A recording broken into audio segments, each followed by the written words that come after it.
Hey, everybody. I'm Deron Malibu McBee, and I'm about ready to do an interview with Hannibal TV all the way live. This is D-Mac. Take care. This is Hannibal here from thehannibaltv.com, and I'm with a man that's probably best known as Malibu from American Gladiators, but he's also been in Mortal Kombat, Annihilation. He's been in the Batman movies, Curb Your Enthusiasm, Walker, Texas Ranger. The list goes on and on. Married with Children. We might just scratch the surface a little bit in this interview today. Deron McBee, how are you doing today, sir, out in beautiful California? Man, it is beautiful out here. It's like you said, I got the palm trees. I'm hanging out by my pool, and it's just like a glorious day, my friend. I just think it's kind of funny. Your name and mine are separated by one letter. You're Devin, and I'm Deron. So that's kind That's of funny. true. And you were also a wrestler too. I forgot to mention that. You spent some time wrestling. I think Rick Bassman got you hooked up in the wrestling business, right?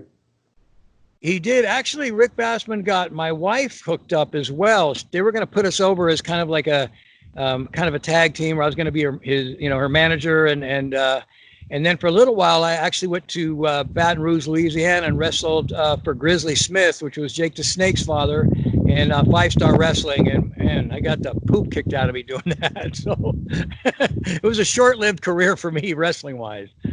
If it was now when it's very easy for celebrities to make the crossover, you would have been scooped up right away. But back then, there wasn't as much of an easy transition from celebrity to wrestling. Well, that's true. That's very, very true. Yeah. But it's funny because I was doing American Gladiators, and so I was kind of at my heyday right then, and everybody knew who Malibu was at the time. So the transition was really pretty easy, and a lot of the wrestlers already knew who I was from the show. So they were really gracious to me. However, they let me know in no uncertain terms that the wrestling game is a tough game for tough guys. Well, it's too bad you never really got the WWE run, but at the same respect, you did very well as an actor because it seems like you had all the tools to be a superstar, massive guy, legitimate athlete, obviously, from your American Gladiators athletic displays. You had the look. The ladies loved you. You created a character with Malibu that a lot of people are probably just realizing now was an actual character. So you had all the tools. The stars just weren't aligned, I guess. Well, it's a couple of things happened because, yeah, you're right. My movie career really took off. I did about 22 national commercials when I was on fire. I was married to a gorgeous woman. We had 2 beautiful kids. And then tragedy struck. She had a massive heart attack at age 35. And instantly I was kind of in a conundrum. It was like, do you want to be, Mr. Superstar actor, wrestler guy, or do you want to be a father and take care of your girls? And I just couldn't stand the thought of my 2 precious daughters being raised by a nanny. So that's where the reason why I pulled back from everything. And I'm really glad I did. It was, it was tough, obviously, but I'm glad I stayed back and took care of my girls. Yeah, I actually saw an interview with one of your daughters beside you. I forget what it was. I think it may have been ESPN or it was some big TV company that did a follow-up with you, and one of your daughters was with you, and she looks a lot like you.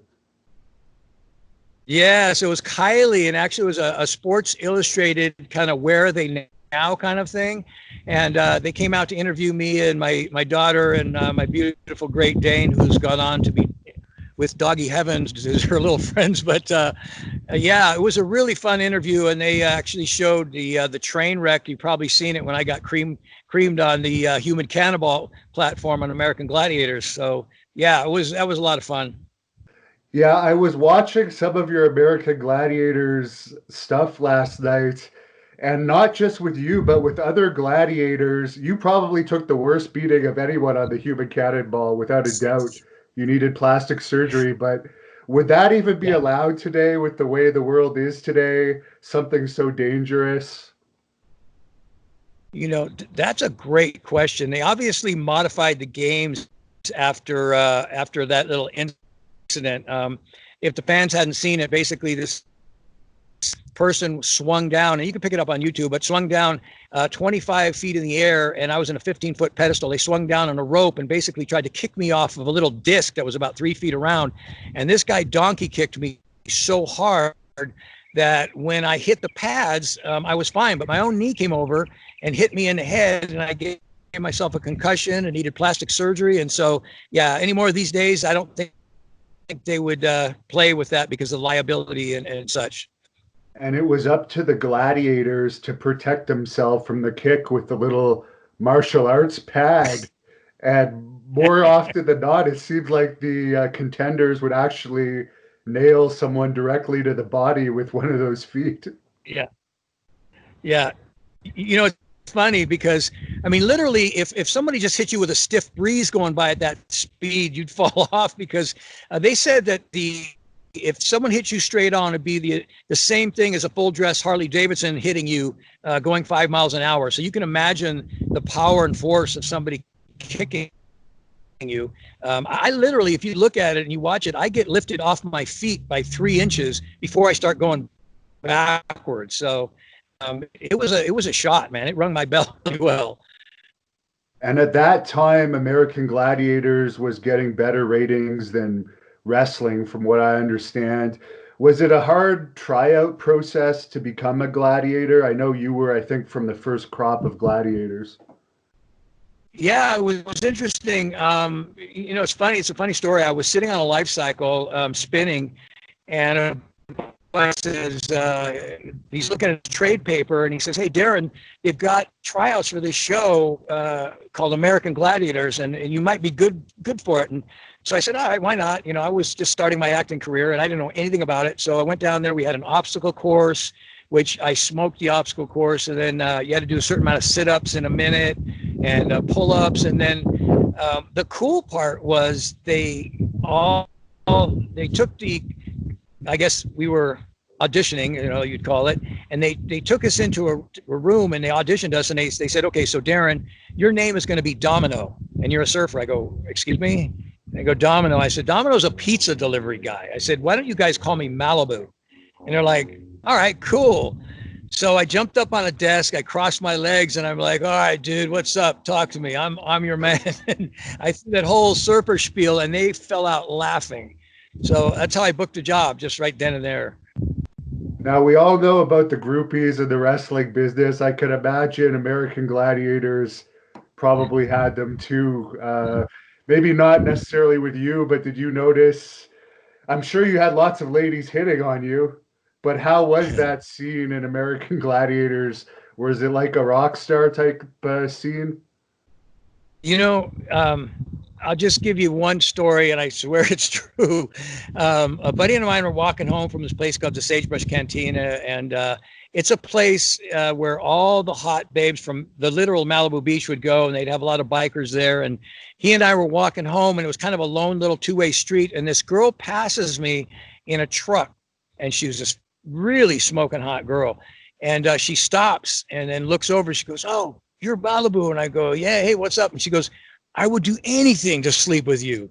And I started laughing. I said, "Really?" She goes, "I'd do anything." And I said, "Okay, well, get out of your truck, take your clothes off, and crawl across the street naked."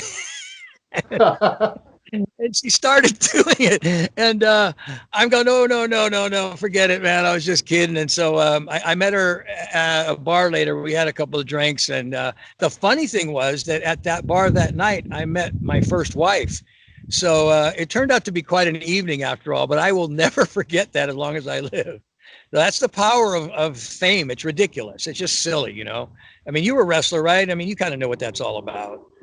Yeah, I've had a couple issues, but nothing like you. I can imagine being an international superstar.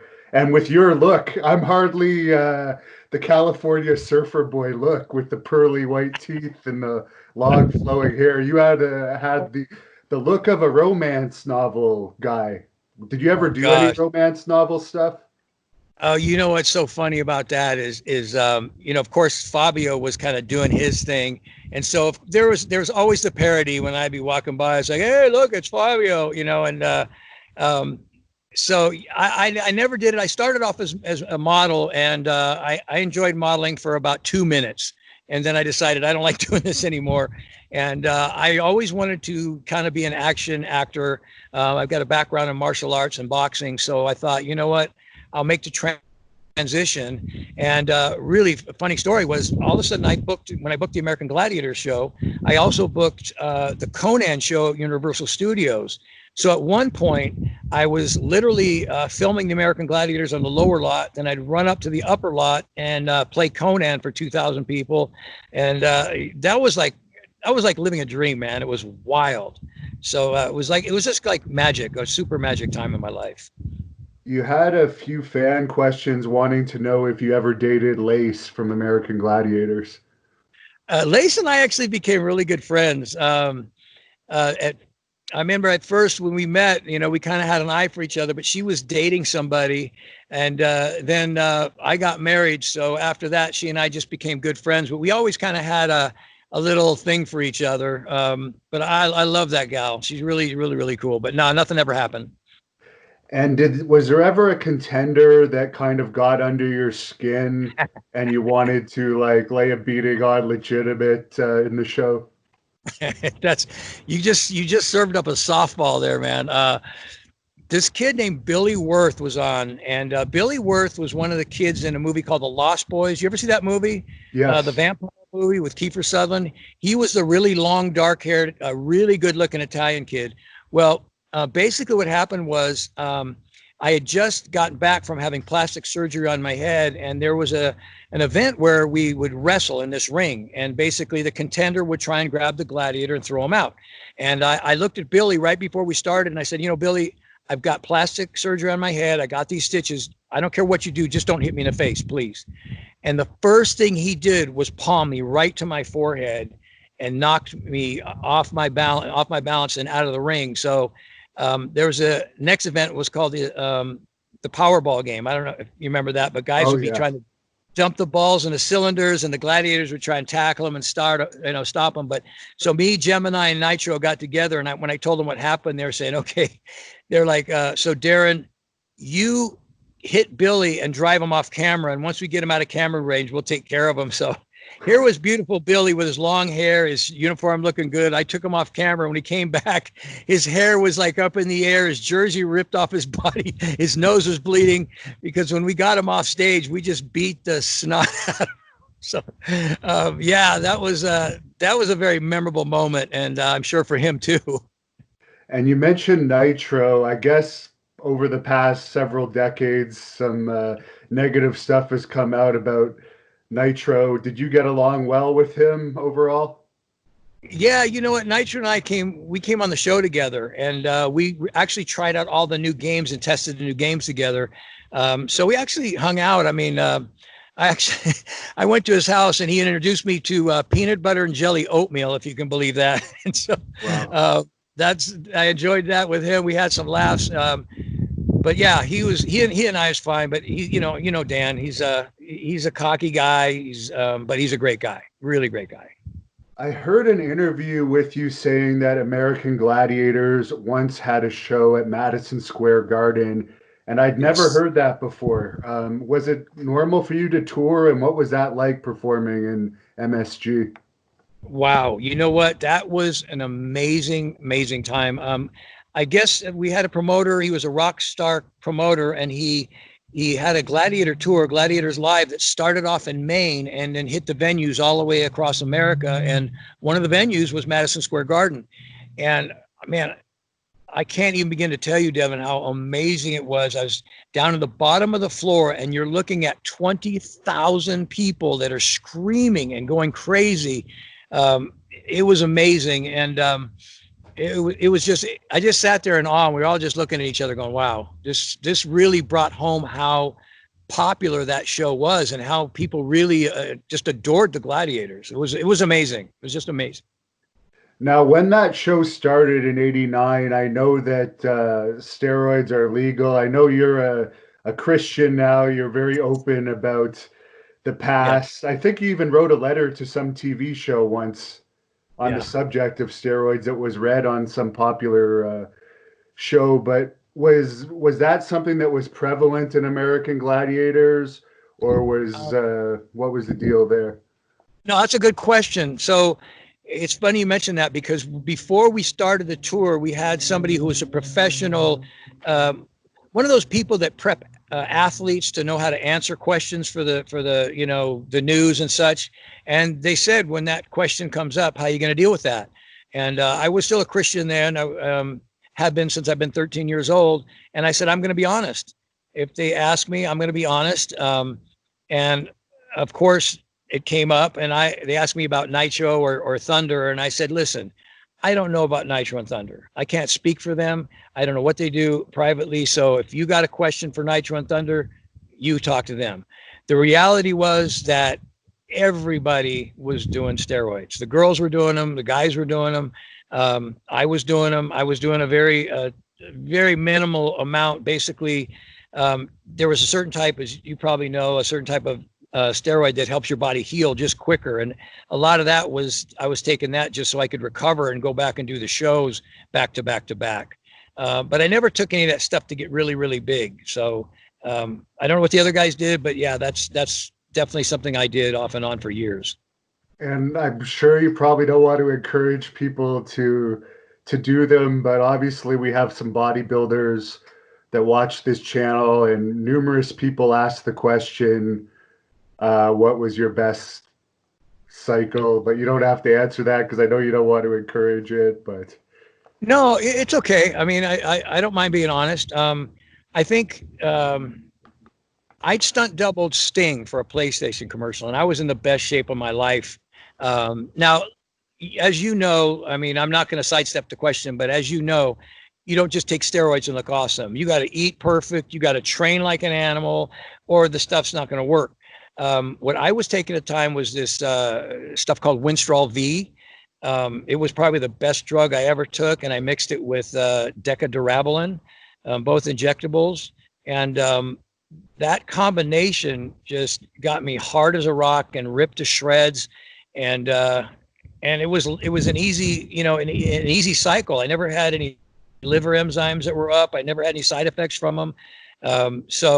And today everything is normal. So to me, I think it's like, Devin, it's like anything else. If you're responsible about things and you're in moderation, you're not being crazy. Like, some of these guys are taking so much stuff that, I worry about how they're going to be 10, 15 years down the road. But to me, I was always trying to be as responsible as I could when I took them.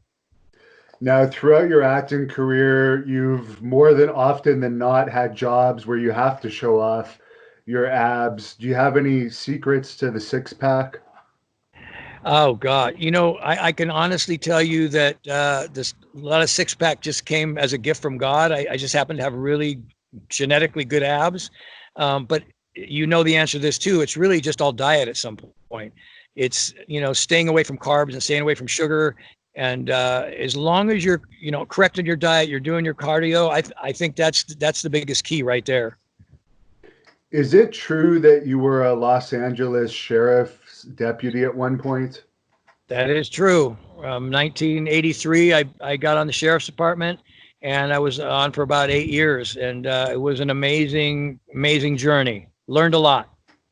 How is it in your part of LA? I don't know if you live right in the city or if you're out in the suburbs, but we've seen all the videos of all the riots and people getting pulled out of their cars and so forth. What are your thoughts on all of that? Oh man, it's heartbreaking. It's really heartbreaking. I think, boy, you served up another softball there, and that's kind of near and dear to my heart because I do ministry now and I work with a lot of young people, and what I see is America's youth is lost.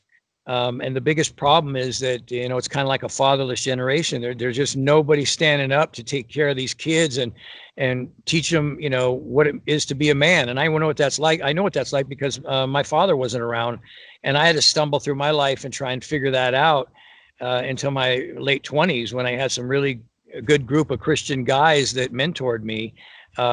But yeah, it's really crazy out here. And I've got a friend of mine named Deron. You might want to pull him on your show sometime. He's called the Angel of Los Angeles. He's a cop, works at Skid Row. Amazing guy. He was on the podcast with us, that Be Good podcast. Yes. He is an amazing guy, man. And what he does. And, it's interesting because what you hear on TV is everybody hates the cops. Cops suck, this and that. But down in the grassroots, on the floor level, these people are so thankful for the LAPD presence, protecting them and watching over them. It's just a totally different narrative that you hear from when the streets and what the news is saying. And people just buy into everything that's being said in the news as if it's the gospel truth. And I'm here to tell you, man, it's not. There's feeding stuff that works for their narrative to drive whatever the issue that they want to drive as compared to what's really going on in the streets. How has crime been throughout your life in LA? I mean, a lot of the time movies portray it as a very dangerous town. I've been there many times over the years for wrestling. I haven't had any issues, but again, I'm not going into all of the areas. But for you, I think you're a lifelong California resident. What's your experience been? With the crimes and stuff? Yes. I'll tell you what. I've lived in the San Fernando Valley, so I've been pretty blessed. But when I was a LA County sheriff, we worked in Compton and Linwood, which were the black areas where the Crips and the Bloods were. And I actually was assigned to a group called OSS, which is Operation Safe Street. And that was a unit that dealt directly with the Crips gang. So I got a lot of intel. I got to know a lot of those guys. And what breaks my heart more than anything else when I start talking about these issues, and I mean this, is that you've got this group called Black Lives Matter right now, and yet nobody really cared about all the black on black crime that's going on and the stuff that's going on where nobody's going in to help these people and deal with these guys that don't have fathers and try and help these guys that know nothing but gang activity because that's their father figure. Those are the people they have to look up to that protect their back. So to me, I really wish somebody would take a stand, especially in our government, and go help where it needs to be helped the most. And I think that's in our black communities. And of course, as I mentioned, you've appeared on Walker, Texas Ranger, the famous show that was extremely popular in the 90s. How were those experiences like getting beat up by Chuck Norris in those fight scenes? You know what? It was really, really cool. Chuck, I met actually Chuck at a Christian crusade that I did because he's also a Christian. I met him backstage at this power team event that I was doing. And I just had the guts enough to go up and say, listen, I'm a big fan. And I gave him a picture and resume. And he was so cool that 3 weeks later, I was guest starring on Walker, Texas Ranger. And after that, he took me up to Spokane. I did a movie with him called The Cutter. In Walker, Texas Ranger, I actually fought, I guess his name is Trevette, the black guy that was assigned.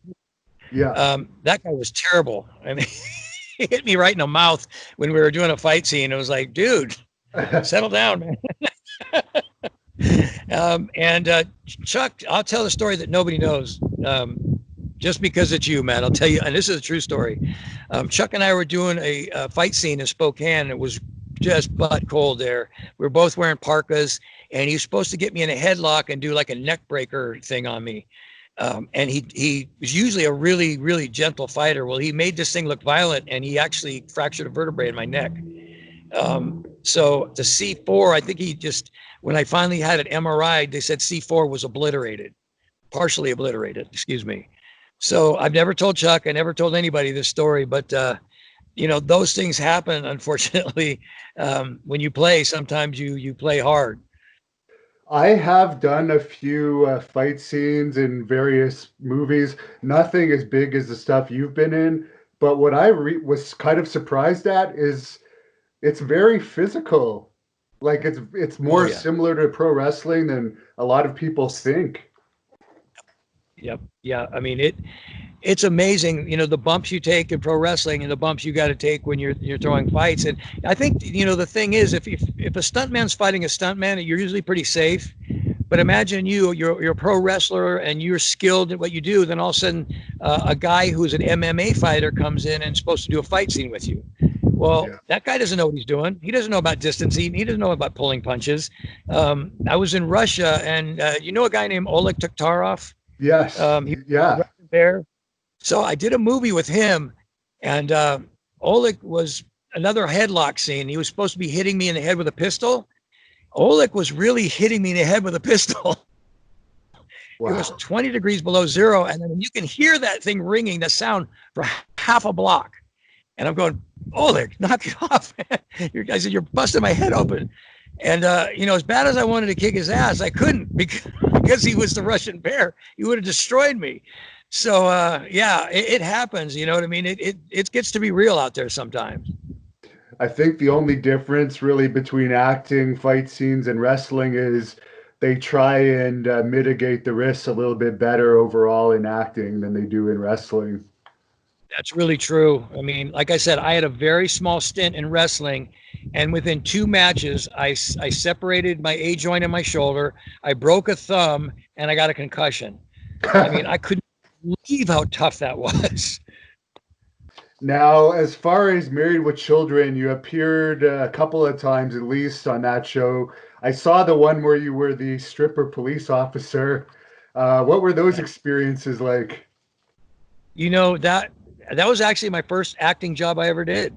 And what was cool was I was a personal trainer then, and I was training this gal named Sharon. And Sharon one day just said, "So what are you doing with yourself?" And I said, "Well, I'm trying to get into be, an actor." She goes, "Well, my husband is Gordon Levitt, who is the executive producer of this show called Married with Children." And I'm going, "Oh, I love that show."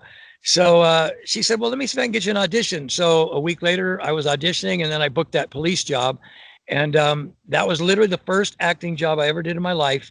And they treated me so well on that set. I mean, they knew I was green. They knew I was nervous. And they were just really awesome. And that show is played so many times. It's unbelievable.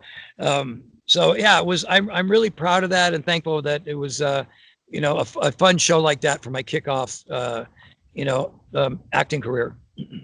There was a fan question that wanted to know if Peggy or Kelly is hotter in real life. I'd have to go with Peggy, but back then, man, she was, Kelly was still young, so she didn't really do anything for me. But Peggy, Katie Seagal, smoking hot and sexy. That no question about it. I mean, now Kelly, as time went on, got to be quite the babe, but I'd say Katie Seagal hands down. My favorite character from that show was Jefferson. Did you run into him at all on the set? What's that? Jefferson. Did you run into him at all on the set? The guy that. Oh yeah. No, I never did. Was Jefferson Ted McGinley, or is that the other guy? I can't remember. Yeah. It was the neighbor. The neighbor that it was always getting Al into trouble. Yeah. No. Okay. Yeah. No, I never met him, and I actually never got to meet Al either, Al Bundy. So it was kind of a bummer. And as far as the Curb Your Enthusiasm appearance, that show is blown up to be a huge hit. And it seems like your episode is one of the episodes that are played the most. I watched it on an airplane once, but I also saw it on TV. What was that experience like? Another magic moment for me. One of the gifts I believe God has given me is I'm good at improv, and as a wrestler, that's a good gift to have. So they called me in an audition, and basically the character was supposed to get in an argument with the lead character, David. So anyways, they wanted me to cuss him out. "Oh, you dirty mother, blah, blah, blah." And I'm thinking, okay, I've got 2 little girls at home, And if I was going to yell at somebody, what would you say when you don't want your daughters to hear you using the F word? You use other silly words. And I went off on a 45-second tangent of, I'll body slam you so hard you'll poop your bald pants. And, it was just ridiculous stuff that was coming out of my mouth. And it ended up winning an award for being like one of the #1 funniest episodes ever. So, and the cool thing, I remember that one more thing that was really funny is 3 different times when I was going into my little spiel, Larry David broke. I mean, he started laughing, and I was laughing along with him. And then the first assistant director came up to me and said, "Deron, you don't understand." I go, "What?" He goes, "Nobody has ever made him laugh on set. Nobody. Because you're the first person to ever make him laugh, and not only once, 3 times." So I know I did my job well when that happened. One of the fans wanted to know, you mentioned, of course, that was off the cuff, but how much of the other scenes were off the cuff? The interesting thing about that show, and it's pretty much all improv. Basically, what they'll do is they say, this is the storyline, okay? And from beginning to end, you want to start off here, like, for instance, my scene. You're going to start off in a car. Your kids are playing cowboys and Indians with him. And then one of your kids says to you, "Dad, he's shooting a gun at us," and you just rip him, and you get out of the car and tell him off. So they give you that scenario, and then you go, and it's all improv from there. So every episode is like that, and I think that's the brilliance of that show, is because the actors are all given an idea of what the scene is about, and then they just go, and so wherever the dialogue takes them is where they end up. Now, for your appearance in Mortal Kombat Annihilation, you played Motaro.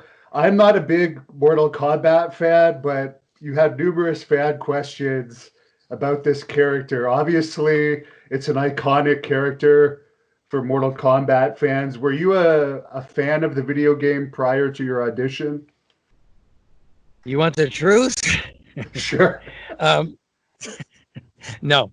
Not really. I mean, I've heard about it, but I'm not one of those guys like you. Okay. We are doers. Okay. You and I go do things. We wrestle, but technically I'm a spaz. I mean, I'm really, really challenged when it comes to anything video games and stuff like that. So, I never really played. I love watching people play the games. Like my wife would be into it, or my daughters, and I'd watch them fascinated. But, when I got a chance to audition, I had heard that Motaro was like one of the toughest characters to beat in the game. That's what I knew. So to be able to book that job is probably the greatest accomplishment I've had as an actor.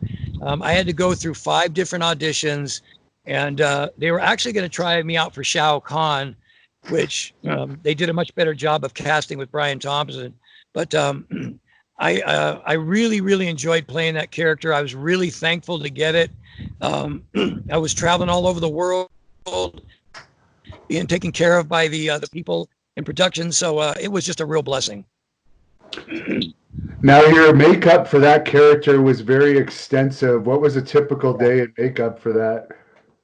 Yeah, so every day I'd be up at about 4:30 in the morning, and they would literally prop up 2 like sticks underneath my arm, crutches basically underneath my arms, and they would start painting my makeup on the scales of the character, and then they'd put these horns on my head that were like spring-loaded horns, so they were really tight, and they gave me a massive headache every single day. I mean, wearing those horns was a nightmare. I had to keep pulling them off my head just to get a break. But anyways, those were on, and then they used these prosthetic like elbow spikes and on each elbow, and prosthetic teeth and such. And the pants was like the legs were just like a rubber, almost like a Batman suit that you would put on, that had the spikes on the knees and such, etc. So it was uncomfortable in the sense that for 18 hours, I couldn't lean up against anything. I couldn't touch anything, or the makeup would come off everywhere. So I was literally having to either stand still or sit down and not move anywhere. It was a challenge, but it was a great challenge. And were they purposely trying to hide your nipples in that? A lot of fans wanted to know because you didn't appear to have any nipples as that character. That's a first, man. I've never heard of that before. That would many people ask that question. That's hilarious. You know what? That's so funny because I worked on the last two Batman films that Joel Schumacher did. The one where he put the bat nipples on it. Yeah. So I think that's particularly funny. As far as I know, they weren't trying to get rid of the nipples, my nipples. If they did, they were doing it when I wasn't paying any attention. So that's the best answer I can give you on that one. That's funny, though. You had a famous line in the movie, "Too bad you will die." Did you expect that to be one of the iconic lines of the film? You know what? I think my favorite line. I didn't expect that to be one of the lines, but to me, I was talking. My favorite line was I was talking to Shiva, and one of the other generals, and I said, your hollowed position atop the worm pile appears to be most tenuous. Now your failure will be my victory. I remember that, and I loved that line. That was like my favorite line. And a fan wanted to know if Raiden or Shao Kahn or anyone pulled any ribs behind the scenes during the filming. Brian Thompson and I were good friends because he actually worked with me at Conan. So he and I kind of traveled everywhere together, and more than anything else, we were just cutting up with each other because some of the other actors were just a little too serious. They weren't having fun. And to me, I'm all about having fun. You know what I mean? For crying out loud, it's Mortal Kombat and it's not brain surgery. So I wanted to make the character the most fun, exciting, but also vicious character.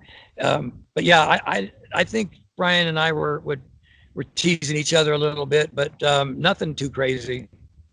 Would that have been one of your highest paying Hollywood jobs that you ever had? Yeah, definitely. Yeah, I mean, commercials. Believe it or not, commercials can pay a lot of money if you do a national or an international. But by that, because of the residuals that came with it, yeah. I mean, when I opened my my mailbox and found my first residual check, I was stunned. So yeah, I did really well in that movie. Yeah, from what I understand, I haven't seen it. I might see it now that I've been researching you. I'm kind of interested, but it wasn't a critical hit. But from what I understand, it was a big commercial hit. It opened up #1 in the box office and then went in the toilet quickly thereafter. And I'll tell you why it did. It was a $70 million budget movie. And when I read the script just kicked major butt. It was awesome. It was fast moving. The characters were developed really well.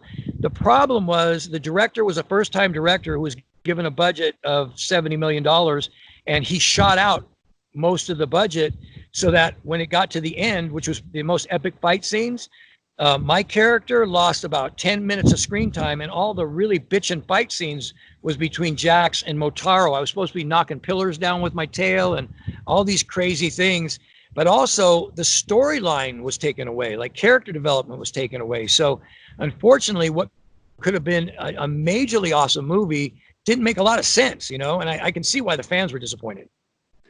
And another question from the fans is, have you heard any rumblings about a future Mortal Kombat movie now that special effects have grown again, and it probably could be done a lot better now, possibly with you reprising a role? I can answer that question, and I think it's a great question because when I did that, I mean, I remember having the computer-generated graphic animation artist tell me that he said, you watch 10, 15 years from now, they're going to do things that we can't touch, which one of them was I wanted to leave my hair down because I thought Motaro should have had long, crazy hair, flying all over the place, and it would have made the character more vicious looking. But because the animation hadn't developed to that stage yet, they had to put my hair back because now you can see individual strands of hair. I mean, you can take a picture of an actor and make a whole movie out of the guy, and age people right before your very eyes. So, yeah, it would be amazing if they did a remake. And yes, I've heard in the wind that they're going to do another one. And no, I don't think they're going to bring me back. Well, you're one of the lucky ones that are blessed to have the same hair. All these years later, you haven't lost any of your hair. I can't say the same. Yeah.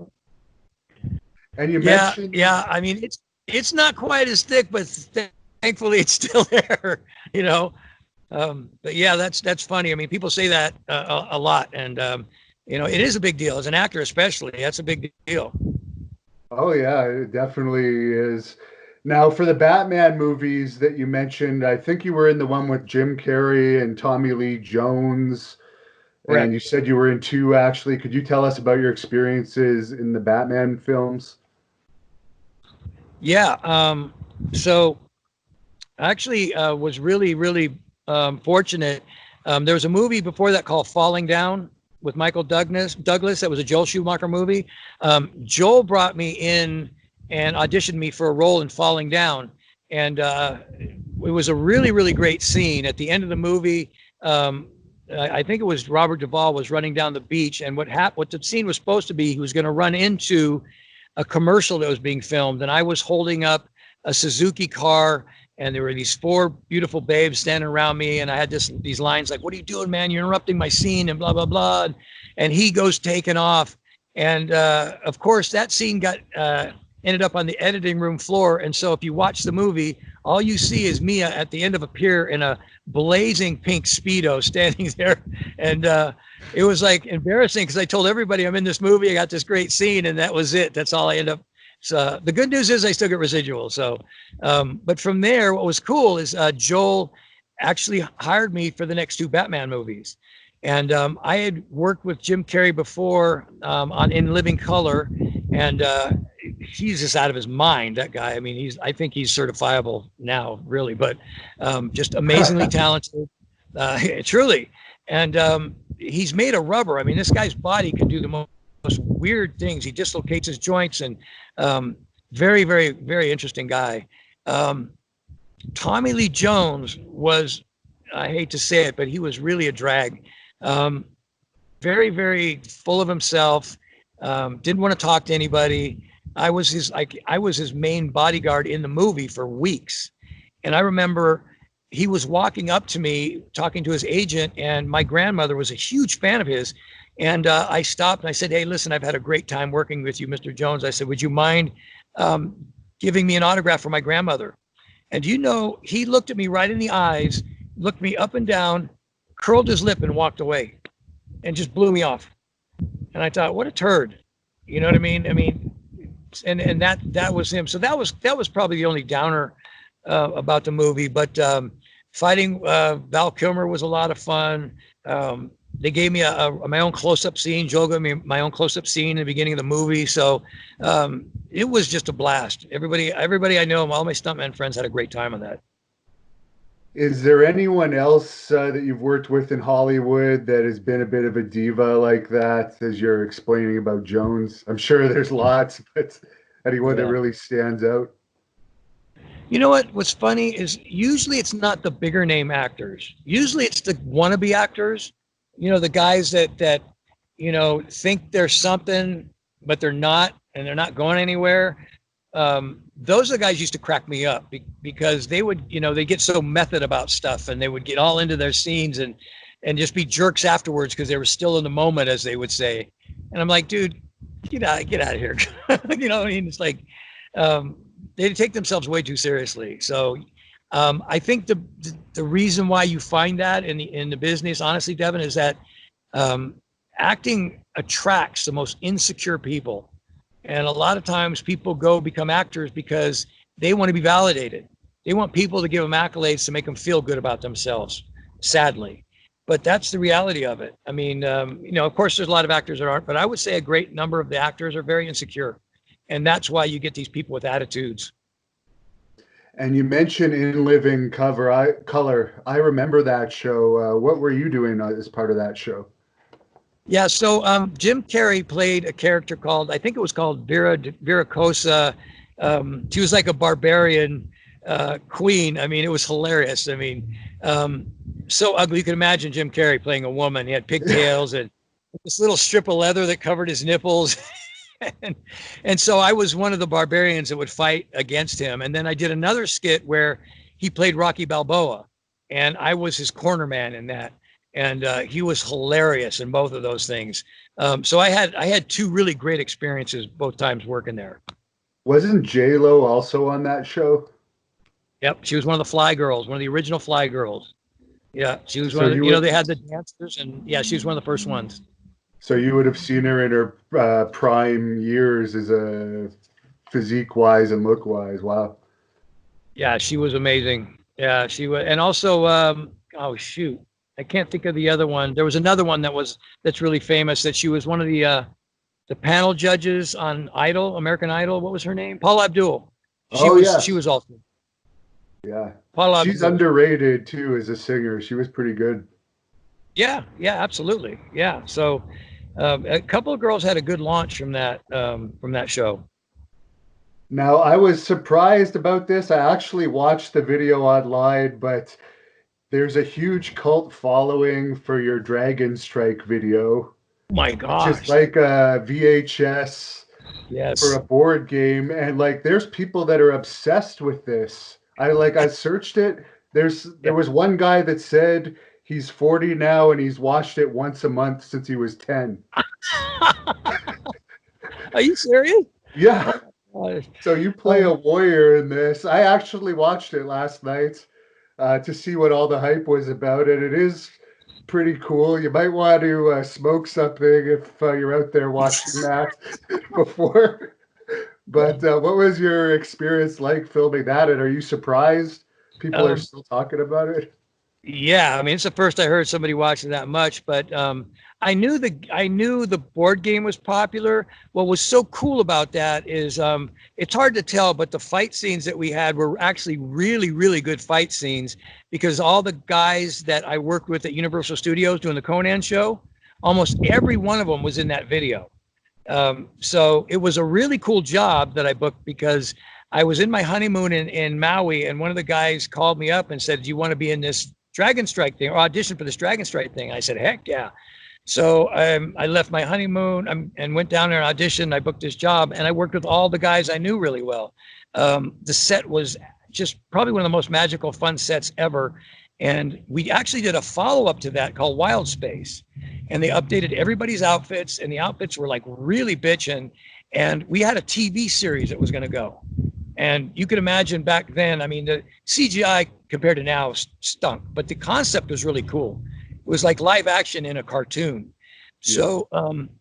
So anyways, we were going to get this show going and we're getting excited, but the people that owned the merchandising and the people that had the rights to the television were arguing back and forth. So the thing went down the toilet, all because of greed. How long did it take to film that, the original one? I'm going to say about a month. Because it was interesting because everything was shot. Nothing was like a practical in the set. Everything was like, blue, painted blue. And we had to say, oh, that's a chair. That's a ship, and so we had to really use our imaginations when we were flying around so that at the end of the day, what we saw was really cool because that was kind of like state of the art for back then. So yeah, it was really, really fun. You were fighting animated characters at certain points in that too, which has to be a bit of a challenge, I guess. Yeah, oh, absolutely. I was fighting air. It was one scene where this character is throwing fireballs at me and I'm like swatting them out with like baseballs with my sword. And that's a weird thing in your mind because you've got to imagine things coming at you and you're swinging at nothing. But when they animated the fire and the flames hitting my sword, it turned out to be pretty cool. Now, you were on Baywatch Nights, which I remember watching back when it aired, and it was actually my grandmother's favorite show at the time. It seemed to be gaining steam, but unfortunately it was canceled. But any memories of that and working with David Hasselhoff? He's just a real gentleman. He and I have kind of been buddies ever since then because Alex Daniels is his main stunt guy, and Alex is a friend of mine. We worked on Batman. He was in the Conan show. So through Alex, I kind of got to know David, and David's been nothing but a gentleman to me. We had fun. Of course, he beat me up on the show, but or what I can remember, he did. And I think he threw me over a pool table. I don't know. But yeah, we had a good time, and we've always been friendly every time I've ran across him, wherever. What's he doing these days? I haven't heard much. What's that? What's David Hasselhoff doing these days? Is he still filming stuff, or is he scaled back? Yeah, as far as I know, he's not doing a whole bunch. He kind of got quiet. I know he's having a bit of an issue fighting alcohol problems, and so I know that was an issue. I think he overcame that, but that was kind of a problem for him for a bit, which is a lot of people in that industry, unfortunately. Yeah, a lot of people in any entertainment industry, unfortunately. Yep, absolutely. Now now I'm at the fan question. I mentioned this earlier, but I guess it was Joe Bob Briggs's Monster Vision that you had written the letter to. Where are you finding this stuff? Your fans wanted to know about this, and apparently you mentioned Roddy Piper in this, that he had used steroids or something for They Live. Were you in They Live? No. Roddy and I, Roddy is truly one of the most lovely people I've ever worked with. I mean, we did this movie called Immortal Kombat together, and it's really worth watching. For a B film, it's really fun. It's got Sonny J.J. Chiba, who's one of the greatest sword masters in Japan, and the sword fighting scenes are brilliant. Tiny Lister's in it, big Tiny Lister. Oh, yeah. I've interviewed him, yeah. Okay, great guy, man, great guy. So Tiny and I became friends and hung out, but what was so cool about Roddy is he and I had a couple fight scenes, and he just let me have fun, man. He let me throw him through a chicken coop. There was one scene where my character was supposed to get in his face, and I said, Roddy, will you let me put you over? I want my character to spit in your face and then lick it off of you. And he's going, cool, man. And I'm like, who would do that? Who would let another guy spit in his face? But he's a wrestler, so that's kind of the gags that they're used to doing, But yeah, he's tough as nails and a real gentleman. He's a real family man, loved his family. I was so sorry to hear when he passed away. But I'd worked with him a couple times, and just a really super cool guy. So what was that letter all about? What possessed you to write this letter into this Monster Vision? Oh, okay. So that's so funny, because Joe, I happen to be watching late at night, okay? Because I watch, you're up and you're watching these silly movies, and I love that stuff anyways. So here he gets on and he starts bagging on me. And he starts saying, oh, here's this guy in this movie. He obviously has butt cheek implants, and he's got he's on steroids.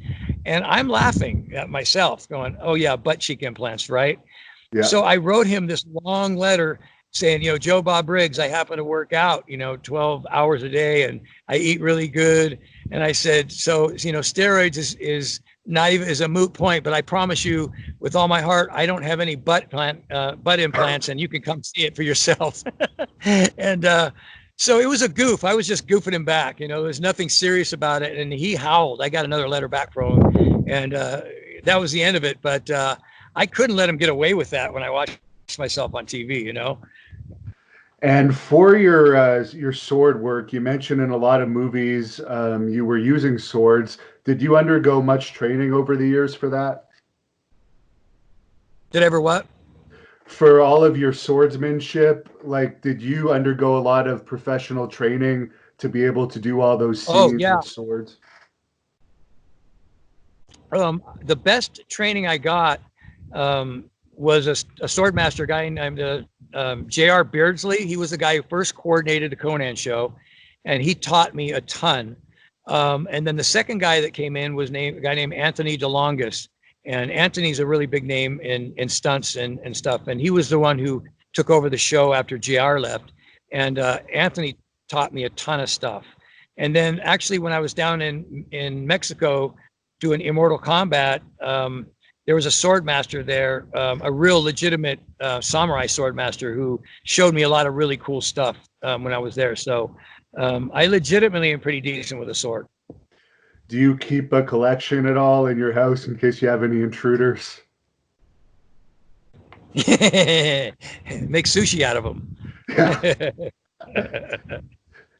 And you had a fan question that wanted to know, you worked alongside Mike Olize and you played the role of O'Herm or something. And he wanted to know your opinion of working with Mike Olize. Mike, who's that? I'm kind of lost. I don't know the name of the movie, and I don't recognize that name. Okay. It's a fan question, so I won't go into it, but you had another fan question who said he was a huge fan of the movie The Killing Zone and wanted to Oh, know yeah. if you have any stories about The Killing Zone. Oh, yeah. You know what? That was my first movie I ever did, and my first, I guess, starring role in a B film, and it was a blast. The guy made me look like a superhero in that movie, and I was in really great shape for that. I had so much fun. I actually met my very first real love of my life, who was my co-star, which is so cliche, Devin, but that's what happened. I fell in love with her the second night I met her, and so we stayed together for another year and a half after that. Um, but we still are we're friends to this day. So I think that was a cool story. And the other story was one day I was on the set and I was doing a fight scene and I ripped the butt right out of the back of my pants. And so unfortunately, they didn't have a stunt pair of pants for me. So I had to borrow somebody else's pants. And they were like floods, man. They were like 6 inches way too short. So they tried to shoot me from, the calf up. So those are probably the two funniest stories I could think of on the set. And you worked with Anna Nicole Smith as well in your career. Yeah, I think it was called Skyscraper. What was she like? correct. She, oh, she was probably more than half the time she was so stoned she couldn't even remember her lines. It was really, really sad. I remember her little boy who was very androgynous looking. I mean, literally he had like just bleached blonde hair, cut off like a Prince Valiant. He had three earrings in one ear, earrings in another. You couldn't tell if it was a boy or girl.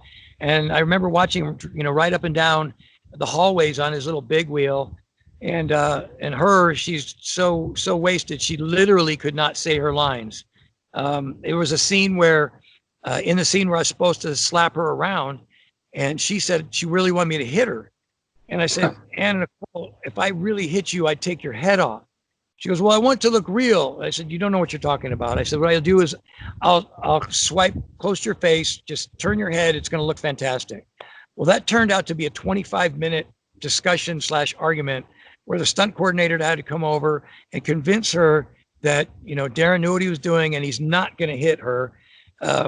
But that's just kind of showed where her head was at. It was kind of sad, honestly. And the other thing was, that movie, if it was done correctly, was supposed to be like a Die Hard for a gal. It was a breakout movie. The script was really cool, even though it was a B film. She could have really made something out of it if she wasn't in such bad shape on the set. And you were in the Monster Wars as the Equalizer. We had a fan that wanted to know your thoughts on that role.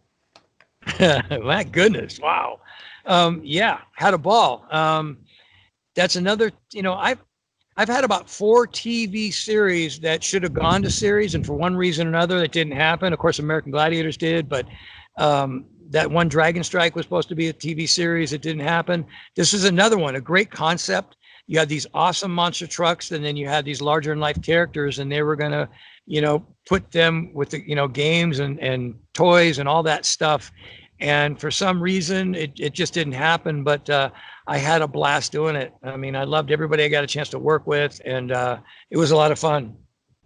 And you appeared in a movie or two with Elvira, the legendary actress.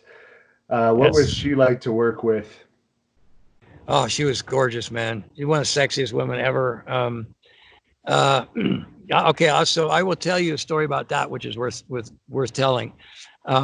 They put out in the trade papers, they had a blurb that said, looking for exotic dancers, really good exotic dancers. And I used to be a Chippendale dancer way back in the day.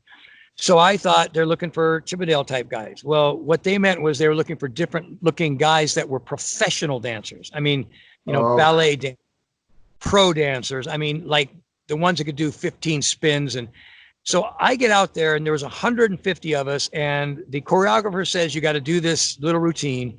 And then everybody follows it. Well, everybody's doing this perfectly. And I'm so bad, I'm laughing at myself. I suck. I mean, by far the worst dancer out there. And so they whittle down by 25 people, and I'm still there. And I'm going, surely at 6'4", they have to have seen me. Maybe they didn't. So she do another routine, make it a little more difficult. I'm worse than before, laughing so hard I'm crying. And they cut it down to 20 people. And I'm going, how in the heck am I standing here still?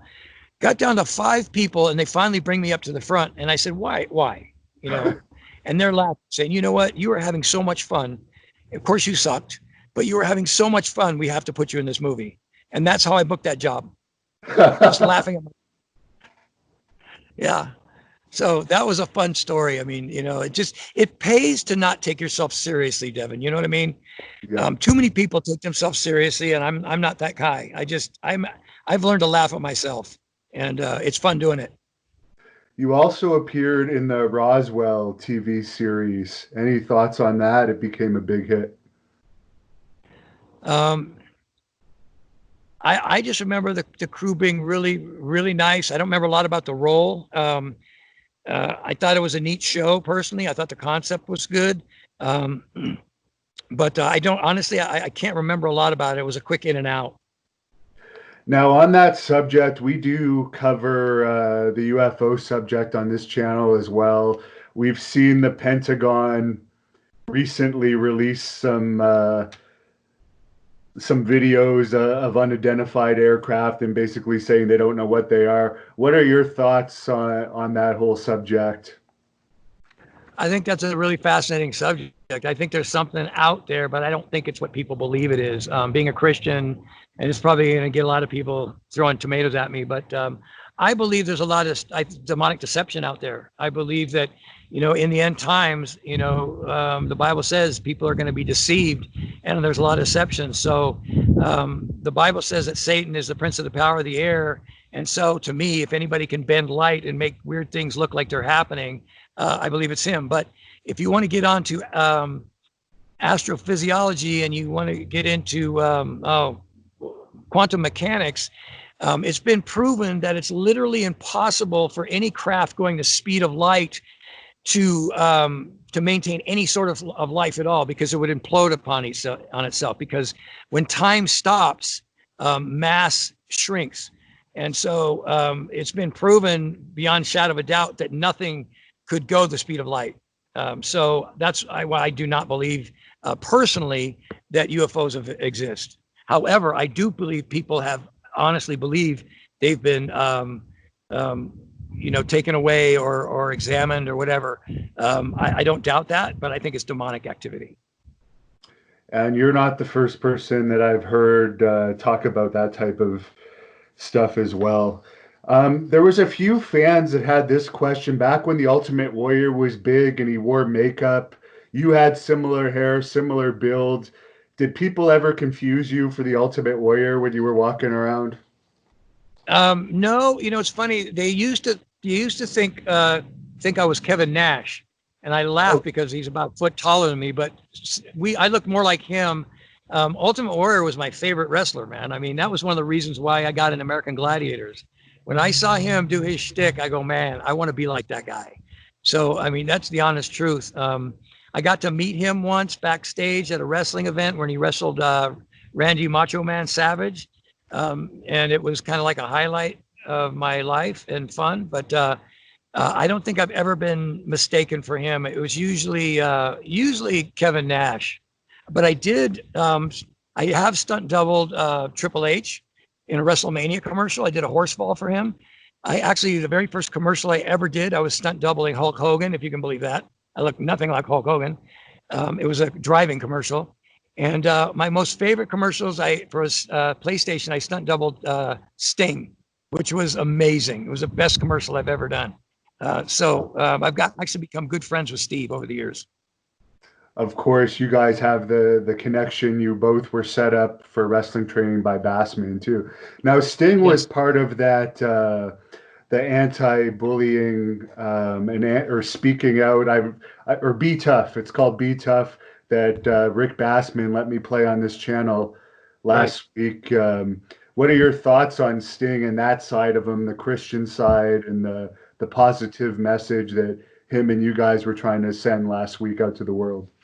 I think Steve is a class act. I mean, I think he is in a business, and you know this, you're in a business, how difficult it is. I mean, he's got women throwing themselves at you, drugs throwing themselves at you. There's so much temptation out there. And he will righteously say he fell in the beginning of his career many, many times to drugs and alcohol, to his credit. I think it takes a lot of guts to do that. But by the same token, he admits that that the only thing that changed his life was God, and it changed his life big time. And he literally is one of these guys that practices what he preaches. He's not a fly by night person who likes to say a nice little spiel and lives like the devil on his days off. So Rick and I actually came up. Excuse me. Rick and I usually came up with this be good idea, and I think in this day and age, there's just so much chaos and so much brokenness in our culture and our country that a simple message of just being good is going to resonate with a lot of people. And if you get a bunch of America's, toughest guys, or what people would think is a tough guy, and they're being basically tender warriors and talking about the importance of, being kind, being good, treating people with respect, it's going to resonate with a lot of hearts. Now, speaking of tough guys, you've played a lot of tough guy roles, and of course, you're in American Gladiators. Did anyone ever give you trouble when you're just out on your daily activities? Because a lot of times people love to challenge the guys with the tough guy reputations. Yes, I can say probably 10, 15 times where I would be out, minding my own business, and I've had guys literally come up to me and, pardon my French, but they would say, "You're an asshole," and I would say, "Really?" "Yeah, I could kick your ass." And I'm going, and the way I ended every potential fight was say, "You know what? You're right. I'm an actor. I couldn't fight my way out of a wet paper bag. You probably could kick my ass. So let's just say we went outside, you beat the crap out of me, and I'm buying you beer now, and you can tell everybody you beat my ass." And they'd always laugh and shake my hand. I'd buy them a drink, and that'd be the end of it. So I literally talked my way out of every single fight I could possibly get into. Because especially being a star, if you're actually getting in those altercations, even if you win, there's a high likelihood they're going to try and sue you. Nothing good is going to come out of the situation. Yeah, I mean, and to me, if I'm going to fight, I'm going to fight and hurt somebody. I'm not going to fight and play around. And I'm not going to wait to take the first shot. I'm going to take the first swing, and I'm going to knock them out, and I'll fight dirty. But to me, because I am a Christian, I have these values. I always think the best way to do it is just talk your way out of it, humble yourself, and you're right. I mean, there's no winning a fight. Nobody wins a fight. It's stupid. Now, as far as your best lifts, there's a couple of fans that wanted to know your best bench press, deadlift, squat over the years. I'm compared to a lot of guys, I'm not very strong. My best bench was 405 for 2 reps. I used to be able to squat like 315 for like 10, 15 reps. I never did a real heavy squat because I was too afraid to blow my knees or my back out. I've got a really, really bad back already. I broke it years ago when I was in the police department, and that's one of the reasons why I left. So I got to be really careful about that. And I never ever deadlifted, just again because of my back. So my as far as like pulling, like a pull down, or I could pull the stack on doing back exercises. My back is really strong that way. But the best I did was 405 for 2, which is respectable, but it's nothing compared to some of these guys that I know. And speaking of injuries, I saw an interview you did where you actually were filming, I believe, some type of acting scene, and you caught somebody that was falling from a large distance, and you ended up getting severely injured. Could you tell us that story? Yeah, I mean, of all things, okay, who could get hurt working in an opera? I was hired to do an opera with this star named Placido Domingo, and it was called The Golden Girl of the West. And it was basically a Western theme. And so they thought they would intersperse with the chorus of guys, real stuntmen, and have a real bar fight, which was a great idea. And so one of the scenes was a guy would be the typical fall off the balcony, and 4 guys would catch him, and then the fight would resume. So this one stunt guy would do the same thing. All he would do is he'd get his heels up to the balcony and fall straight back, and we would catch him. Well, if you take one step, your trajectory is going to throw you 10 feet further than, you know this, right? So I don't know why he got all geeked up for some reason, and he took a step back, and he was flying, and his head was going straight for the pavement. He would have probably killed himself or broke his neck. So I basically stepped out and I caught his upper body with my body. And then my my buddy Gary Casper caught his legs, which took about 20% of his weight away from me.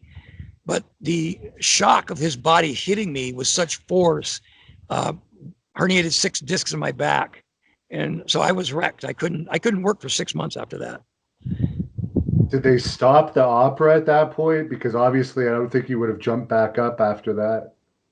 No, strangely enough, and you know how this goes too, okay? I know I'm preaching to the choir. Sometimes when you get injured, you got so much adrenaline going that you just keep going. And I've had that happen many times. I've been injured several times and still kept going, and then would pass out afterwards or something. So yeah, I just kept going to the end of the show, and then we went to the hospital after that.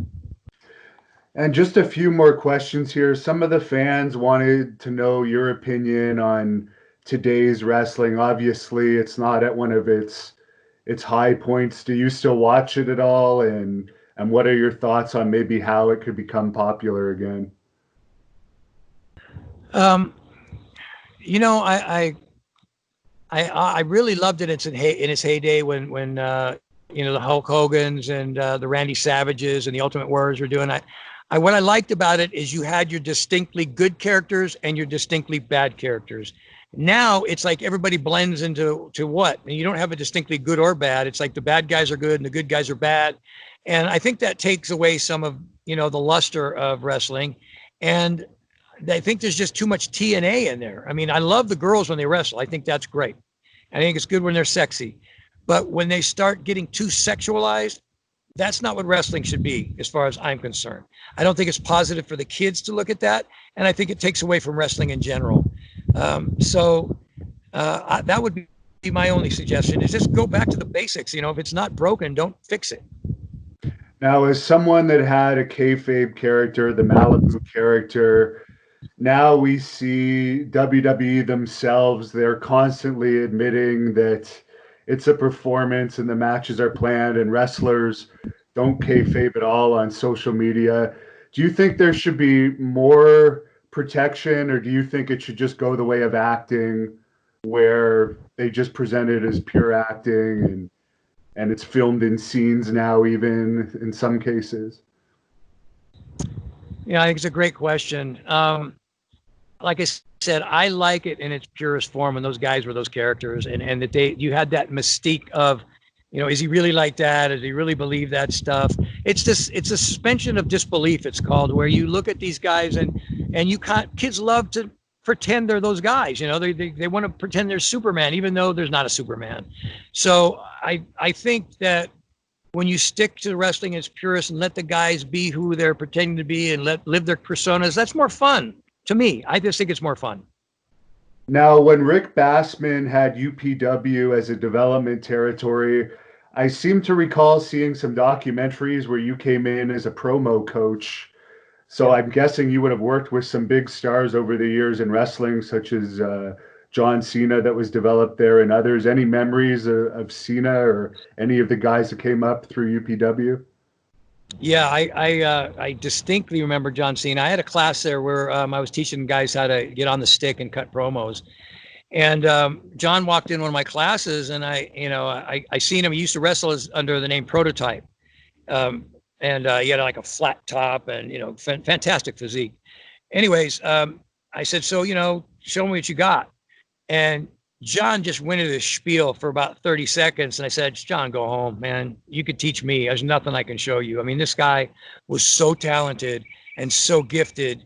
I knew right then and there the guy's going to be a star. I could just tell. He was really, really talented.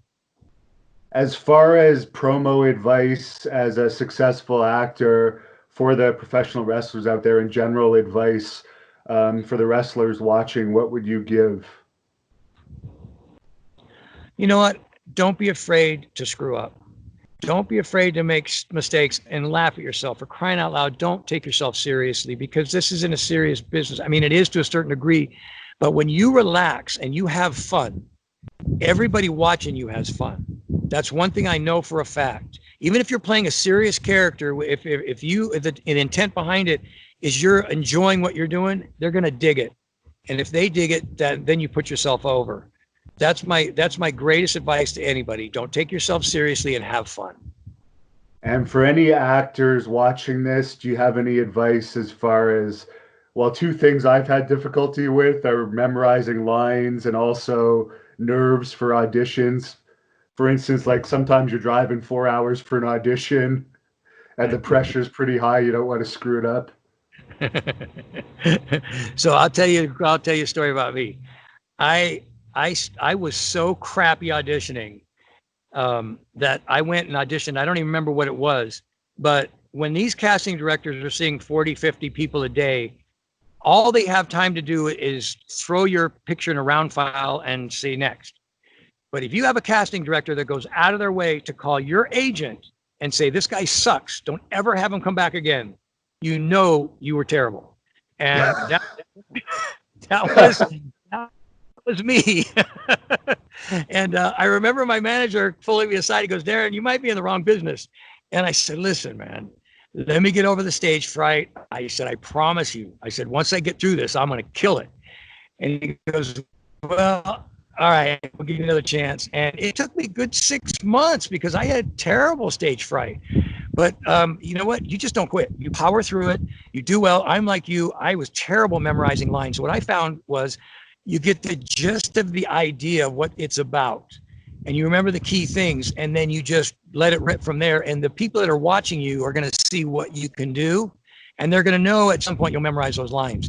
So that's what I always did, and that's what started booking me jobs right and left. But yeah, it took me a while. Took me a while to get over the stage fright, for sure. Now, as far as the work you're doing now, you've mentioned several times in this, you're a Christian, you do a lot of positive work. You take care of, I guess, some, I don't know if they're called halfway houses, but people that are getting over addictions, I guess.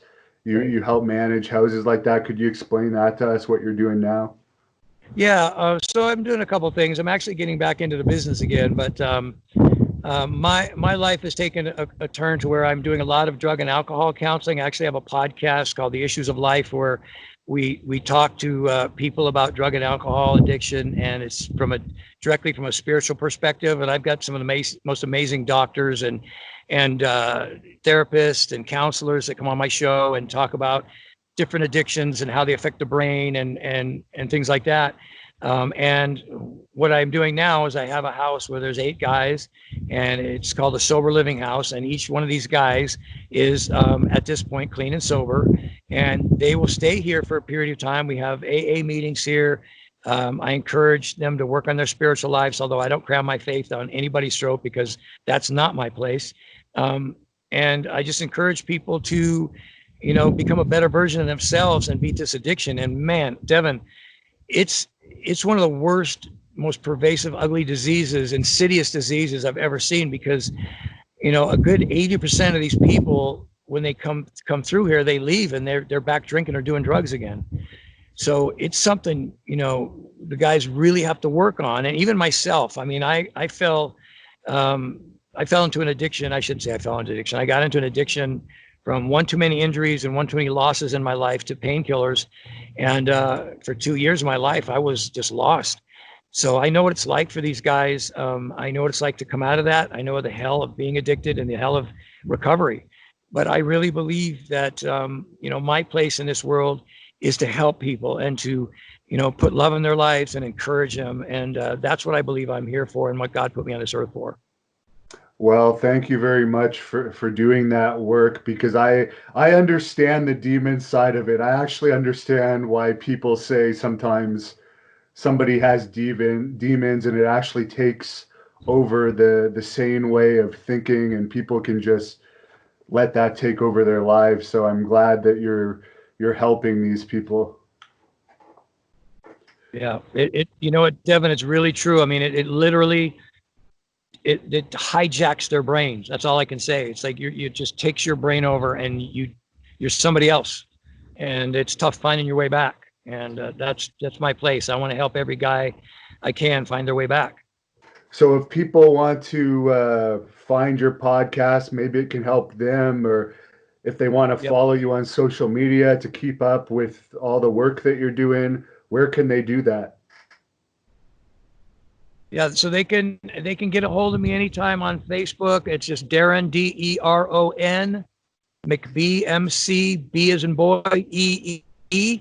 My podcast is called The Issues of Life, and if you want to go to Deron Malibu McBee on Facebook, you'll have a list of all my podcasts and episodes that I've done. If you have anybody that you know is addicted, or you got a problem yourself, or just going through depression, I'm a licensed counselor, and I'm here to help anybody that needs help, or friend you, or somebody that if you just want to talk. So please get a hold of me anytime. One thing that's baffled my mind here in Canada is where I live now, the gyms are still closed, but at no point during the lockdown have alcohol stores been closed. And now bars are back open, but the gyms are so closed. So it's kind of frustrating to see where the world's priority is. And for people that are alcoholics, I mean, the temptation never goes away. You know, I was really thankful that I never got into alcohol for that very reason, because literally on every corner you go to, there's a place you can get a fix. You know, it's not the same with their heroin. It's not the same with, pills like I was taking. But if you're an alcoholic, you can't get away from it. And it's like you said, what's more insane than having bars open and liquor stores open when you can't go to a gym or you can't go to a church? I mean, give me a break, man. And that's what's still happening. Now, fortunately, the gyms are opening up here in California, and I've been able to train again. Yeah, it's ludicrous, and it's hypocritical, and it's really sad what's going on here in America right now. It's really sad. Yeah, I was actually always wanting to live in the U.S., but I'm seeing some of this stuff that's going on there with the riots. It's kind of making me second guess that. Yeah. I think you're happy in Canada, right where you're at, my friend. Yeah, I mean, it doesn't get as violent here, but thank you very much for all your time. I really appreciate it. I knew about you before through your various appearances. I was always a fan of yours, but last night I was actually looking deeper and actually gained even more respect for you as an actor. And hopefully, if they ever reopen the borders and I get back to LA for some reason, I can maybe meet up with you and do a better quality in-person interview, and maybe visit your church or something. Man, I would love to have you as my guest. And I'm not just saying that. I don't say it unless I mean it. You'd be welcome here, man. You can stay in my home. There's a studio real close by. We could go a podcast there, or just hang out, train together. It'd be awesome, man. It'd be my pleasure. Excellent. Well, thanks a lot for all of your time. And if you want to close this off with any messages, my dog is peeking her head up to say hi to you. Is there any message you want to say to close this off? Why is it always the big guys have little dogs? I say it laughing. I just lost my precious Great Dane, all 135 pounds of her, and she thought she was a lap dog. So I just want to say that, you know what, there's a lot of tough times out there, man, and people are hurting, and there's friends like Devin and me that are here for you, and we care about you. I know Devin does, or he wouldn't do what he's doing. I know your following is fantastic, so you got a good thing going there, brother, and I'm really proud of you. Any way I can help, or in the future, please don't hesitate to ask. I mean, you're a friend, and now you're a brother, so I'm here for you, man. Thank you for watching the Hannibal TV. Please like this video if you enjoyed it, and click the subscribe button to not miss any of our latest shoot interviews, match videos, or news updates. Support us on patreon.com for $1.99 a month to watch our full shoot interviews ad-free and help our channel grow. Follow us on Twitter at The Hannibal TV for instant updates.